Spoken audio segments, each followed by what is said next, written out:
Assalamualaikum warahmatullahi wabarakatuh. Waalaikumsalam warahmatullahi wabarakatuh.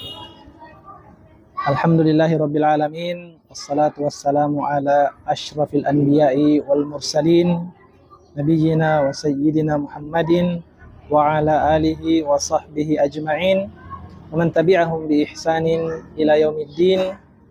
Amma ba'd. Bapak-bapak, orang tua kami yang dimuliakan Allah Subhanahu wa taala, alhamdulillah pada kesempatan yang berbahagia ini kita bersyukur kepada Allah Subhanahu wa taala, dan secara khusus kami pribadi sangat bersyukur diberikan kesempatan untuk bersilaturahmi dengan bapak-bapak, dan mungkin tidak salah kalau kami katakan orang tua kami di masjid kita ini.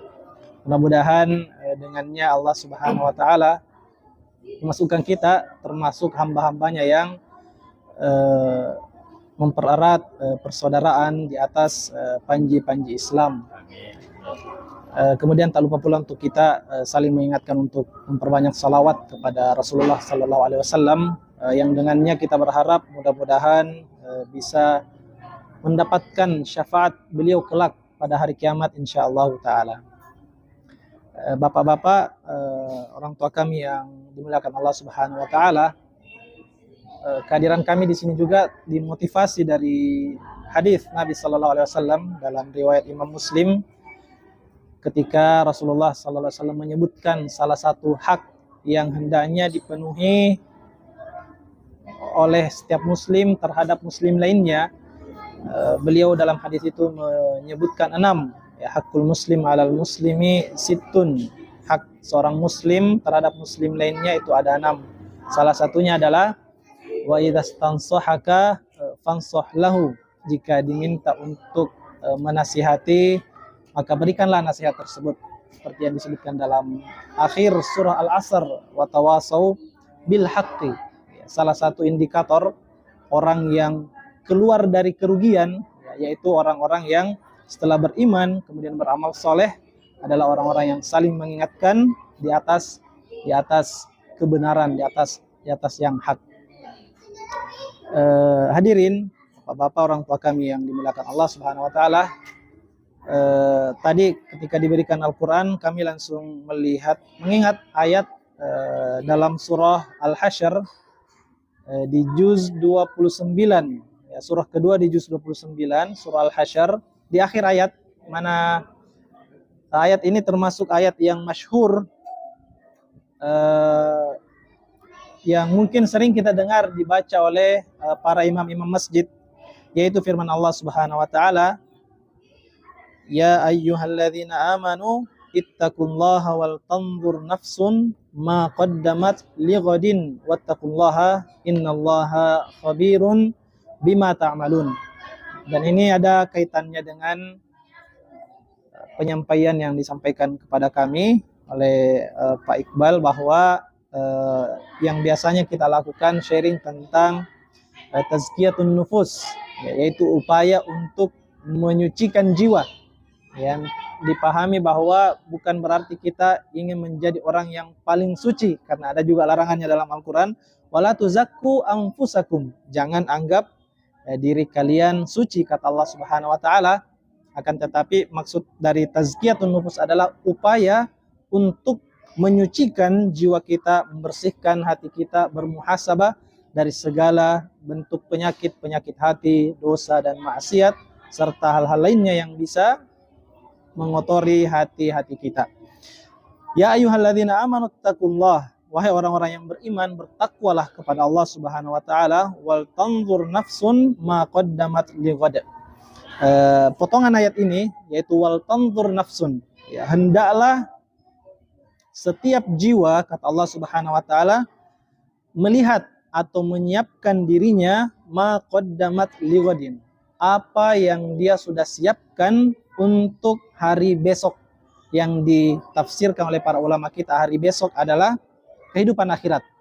Dari ayat ini kita tentu memahami bahwa kehidupan dunia dan akhirat itu sudah sungguh sangat dekat, ya, karena dikatakan besok oleh Allah Subhanahu wa taala. Yang berarti dunia ini begitu singkat dan kehidupan akhirat adalah kehidupan yang abadi. Setelah Allah Subhanahu wa taala mengingatkan kita tentang ketakwaan, maka Allah Subhanahu wa taala mengingatkan setiap jiwa untuk melihat dirinya apa yang dia siapkan. Syekh Sa'di rahimahullah taala menulis kitab Taisirul Karim Ar-Rahman fi Tafsir Kalamil Mannan, tafsir yang sangat direkomendasikan bagi kita yang ingin membaca, yang ingin mengetahui makna-makna Al-Quran, tapi secara ringkas. Tafsir ini sangat ringkas, menjelaskan makna-makna ayat secara singkat, dan kalau tidak salah sudah diterjemahkan ya, dalam bahasa Indonesia, bisa kita mengambil faidah darinya. Beliau mengatakan ketika menjelaskan tentang ayat ini, wal tanzur nafsun ma qaddamat lighad, hendaklah setiap jiwa melihat, mempersiapkan apa yang dia akan hadapi di hari esok. Beliau mengatakan wahadhil ayatul karimah, ya, ayat yang mulia ini aslun fi muhasabatil abdi nafsah. Ini merupakan salah satu pokok, ya, hendaknya diperhatikan oleh setiap orang, bahwa ayat ini adalah ayat yang dijadikan landasan untuk muhasabatun nafs, melihat bermuhasabah jiwa kita. Karena memang muhasabah, Umar radhiyallahu taala anhu pernah mengatakan bahwa hasibu anfusakum qabla an tuhasabu. Ya, hisablah, muhasabalah sebelum nanti di hari kiamat dihisab betulan. Ya, jadi istilahnya, hadirin bapak-bapak orang tua kami yang sangat berbahagia, kita kalau di dunia, ya, kami dengar tadi rata-rata kita sudah pensiun. Tentu dalam pengalaman kerja kita biasa ada proses yang namanya audit, ya, mau diaudit. Nah, kita kalau mau diaudit di dunia ini, betapa takutnya kita mempersiapkan hal-hal pertanggungjawaban di hadapan auditor. Ya, nanti di hari kiamat juga diaudit oleh Allah Subhanahu wa taala dan para petugas-petugasnya, para malaikat, mengaudit setiap hamba dari amalan-amalan apa yang telah dia lakukan. Sehingga memang layak kita kembali ke ayat ini untuk melihat jiwa kita, apa yang telah kita siapkan di dunia ini untuk dalam rangka berjalan menuju kehidupan akhirat kita, menghadap, mempertanggungjawabkan semua nikmat yang telah Allah Subhanahu wa taala berikan kepada kita di dunia ini, yang tentunya auditor Allah Subhanahu wa taala itu tidak sama dengan auditor di dunia, yang mungkin kita di dunia bisa saling mengatur orang yang mengaudit kita, tapi di akhirat tidak ada. Ya, semuanya ditimbang seadil-adilnya oleh Allah Subhanahu wa taala. Kemudian berangkat dari sini kami ingin mengingatkan diri kami dan pada kita semua bahwa tentang muhasabatun nafs, satu hal, dan ini mungkin jadi penutup dalam pembukaan ini atau mukaddimah ini sebelum kita sharing, berdiskusi, yaitu tentang waktu yang Allah Subhanahu wa taala berikan kepada kita. Ya, kami ingatkan sebuah informasi dari Nabi sallallahu alaihi wasallam dalam hadis. Beliau bersabda, la taqumus sa'atu hatta yataqarrabaz zaman. Hari kiamat tidak akan tegak, tidak akan terjadi, kata Nabi sallallahu alaihi wasallam, sampai yataqarrabaz zaman. Waktu terasa berdekatan. Fatakuna sanatu kasyahr wa yakuna syahru kal jum'ah wa takuna al jum'atu kal yawm wa yakuna al yawmu kas sa'ah wa takuna as-sa'atu ka ihtiraqis sa'afah. Makna waktu secara berdekatan ditafsirkan oleh Nabi SAW bahwa waktu yang setahun itu ibarat sebulan, sebulan ibarat sepekan, sepekan ibarat sehari, sehari ibarat 1 jam, 1 jam ibarat durasi terbakarnya pelepah kurma. Ya, maksudnya sesuatu yang dibakar, kalau kita membakar kayu biasanya durasinya tidak sampai 1 jam, tapi sangat singkat. Cuma karena diibaratkan waktu itu berdekatan, maka diberikan ilustrasi oleh Nabi Sallallahu Alaihi Wasallam, menunjukkan bahwa betul demikian. Ulama kita ketika menjelaskan hadis ini, mereka mengatakan bahwa makna waktu berdekatan adalah mungkin seperti yang kita rasakan saat ini. Betapa waktu itu luar biasa. Ya, makanya di antara kita mungkin sering mengatakan, sudah hari Kamis lagi, pada hari Rabu pekan lalu baru pemilu dan seterusnya. kemudian Jumat, bulan Sya'ban, Rajab telah berlalu, besok-besok sudah Ramadan, insyaallah 19 hari lagi kurang lebih Ramadan sudah di depan kita. Artinya memang waktu secara nyata sangat cepat ya, dan ini semua yang kita lewati akan dipertanggungjawabkan. Maka hendaklah kita lihat diri kita bagaimana selama ini melewati waktu tersebut, nikmat yang sangat besar Allah Subhanahu wa taala berikan kepada kita, yang kita banyak kadang-kadang ya, kita tertipu di dalamnya, sebagaimana dalam hadis Rasulullah SAW bersabda, nikmatani maghbunun fihima katsirun minan nas, as-sihhatu wal faragh. Dua nikmat yang banyak manusia melalaikan nikmat tersebut, tertipu oleh dua nikmat itu, yaitu kesehatan dan waktu luang ya. Waktu luang kita ini yang kadang-kadang melakukan hal-hal yang tidak bermanfaat. Sebagian ulama menafsirkan bahwa makna waktu berdekatan adalah keberkahannya. Ya, kalau kita ingin lihat seperjuangan kita, seangkatan kita mungkin, maka kita dapati ternyata pencapaiannya di dunia ini berbeda-beda, baik dari sisi kenikmatan dunia ataupun kenikmatan akhirat. Kita lihat seangkatan kita, teman-teman sejawat kita, di antara mereka sudah ada yang hafalkan Al-Quran, sudah mempelajari ilmu ini dan seterusnya. Sementara kita kadang-kadang ternyata juz 30 saja belum kita hafalkan misalnya.